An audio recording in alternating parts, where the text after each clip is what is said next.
New cards, PogChamp, new cards, PogChamp. I'm going to be honest with you, calling a new cards PogChamp is kind of a misnomer because this is the only card this week. Start a whole new beat with Killer Tune Q. Dick, butt, pussy, run it. That's what it stands for. All right, Killer Tune Q. Level 3 Light Fairy Tuner Effect Monster. If this card on the field would be used as a synchro material, one tuner in your hand can be used as one of the other materials. You can only use the first and second effect of this card's name each once per turn. If this card is normal summoned, you can special summon a tuner monster from your hand, deck, or graveyard, except Killer Tune Q. Also, you cannot special summon for the rest of the turn except tuners. If this card is sent to the graveyard as synchro material, you can excavate the top 2 cards of your opponent's deck, banish one of them, and put the other on the top or bottom of the deck. Wow.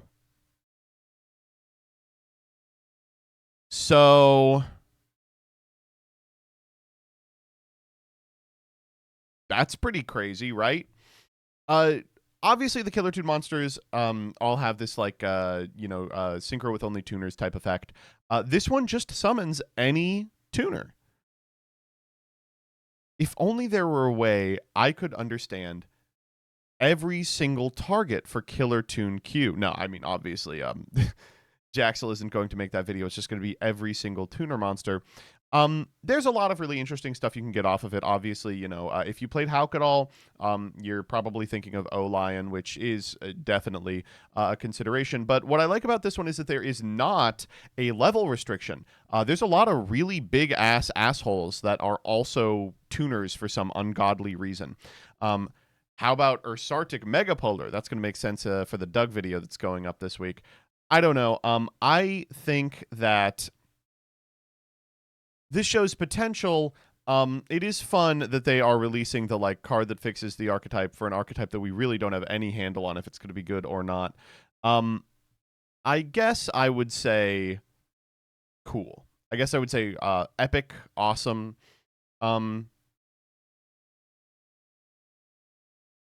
Probably, unfortunately, the best bet is Xeon. Next up. We're getting the fourth of the Fallen and the Virtuous. How many are they going to do of the Fallen and the Virtuous? Do we know?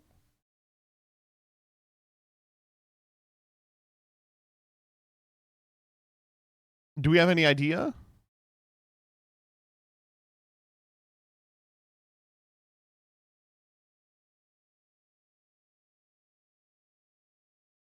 $21. We're going to get 21.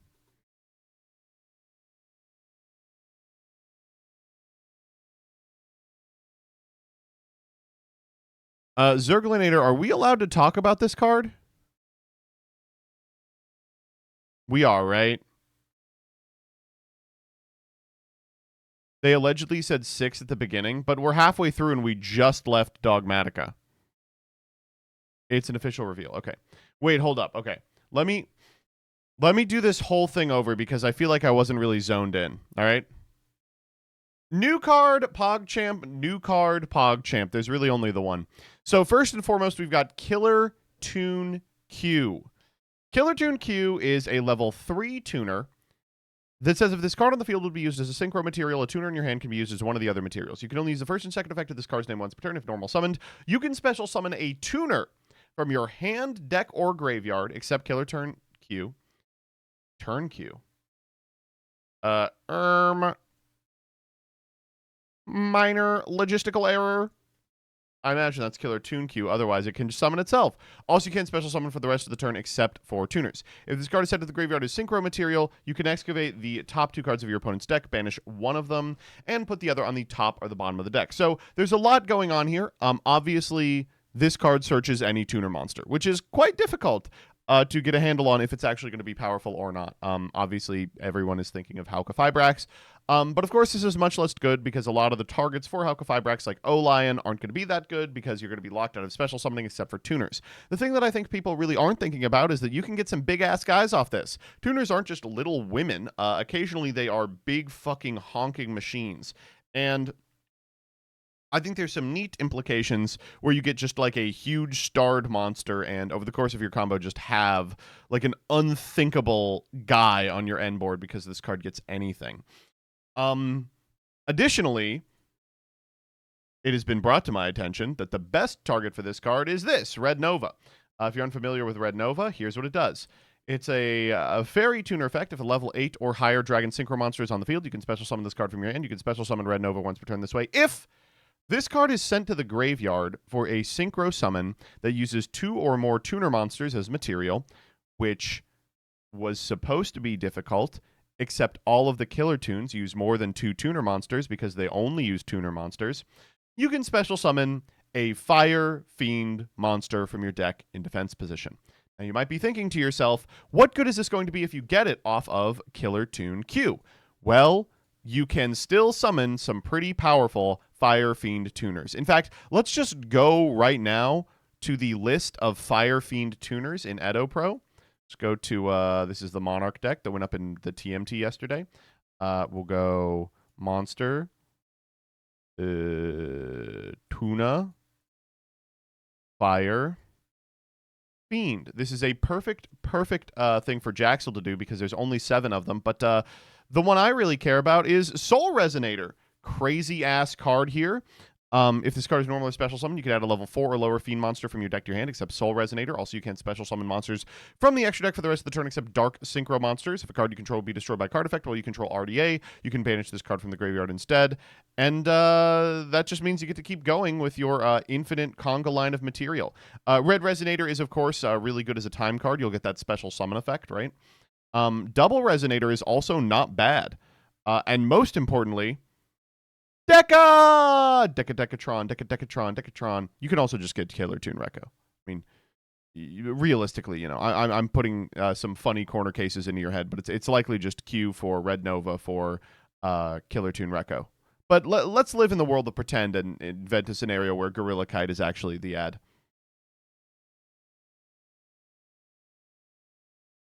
Look, if it's sent from the field to the graveyard, you can inflict 500 damage to your opponent. Oh, Nova does not need to get a tuner. You're just tuner locked. All right, next up. TCG exclusive PogChamp, TCG exclusive PogChamp. Dragon's Gate. So the most important part of this image is that Perulia and Fuelos are in the tins. Holy shit, that was going to be really close if they weren't. I gotta say, by the way, isn't it that they're only at Super Giga Secret Rare?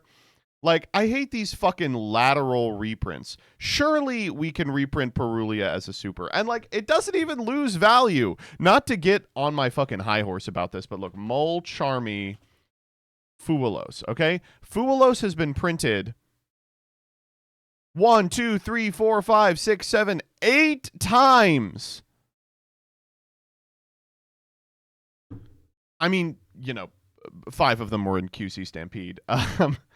But it has a super printing. It would not be too ridiculous to give it a super printing here. And hopefully a super printing that brings it down from $17 for a super.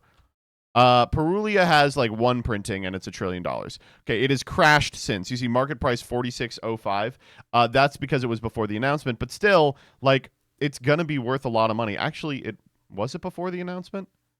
No, it's still going for $47. It's down to $47 from $80. Oh my god. It was going up every day that it wasn't in the tins, for what it's worth. Good that it's there, but like, surely we could bring it down. This card's been out for like a year. Okay. Anyway, there is a new card in here, in case you missed it. Dragon Gate in the middle of them. Once per turn, you can Xyz summon Dragon Gate by using a rank 3 or lower Xyz you control, transfer its materials. Cannot be used as material for an Xyz summon the turn it was Xyz summoned. Once per turn, you can activate this effect. For the rest of the turn, this card can attack all monsters your opponent controls once each and attach any number of materials from this card.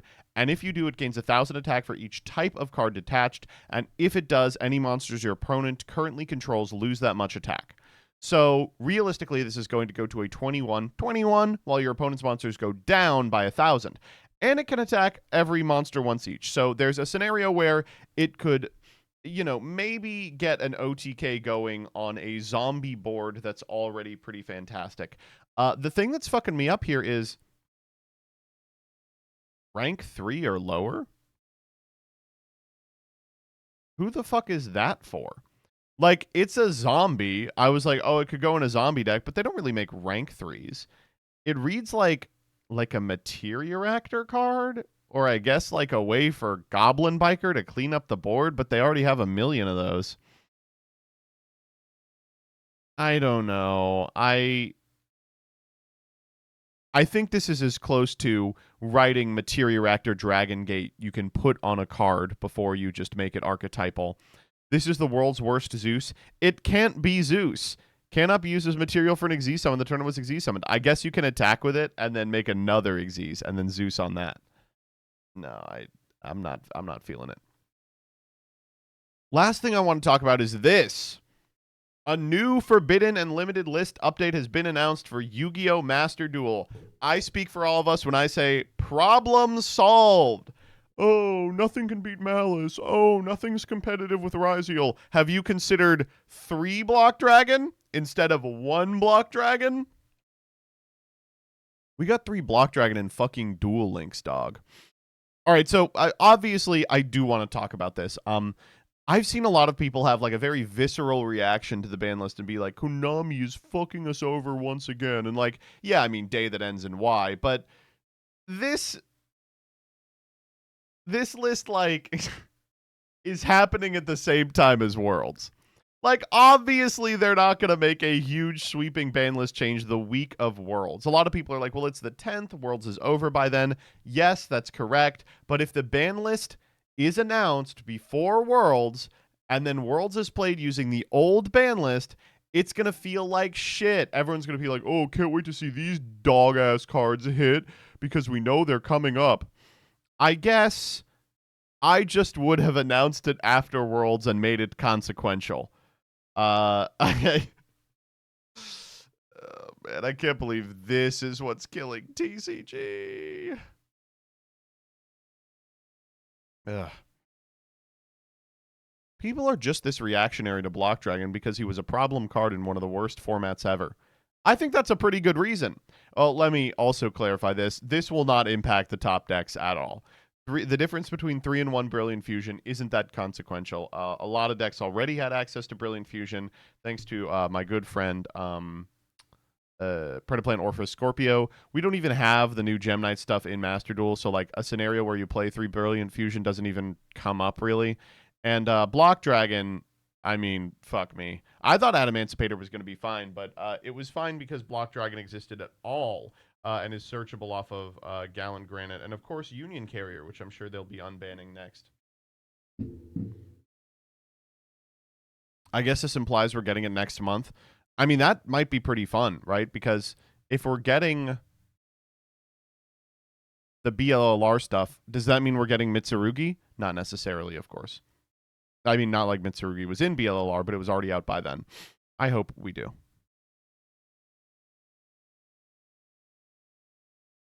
We'll get Dragon Maid for sure. We already have the Punk stuff. Mitsu is not out in OCG? What? Mitsu is not out in the OCG? No, that can't be right. Is that right? It's out next month? Holy shit. Okay, well then, obviously it's not going to be Mitsu. That's crazy, by the way. What the fuck? They still don't have Mitsu? Wow. They still don't have Area Leader?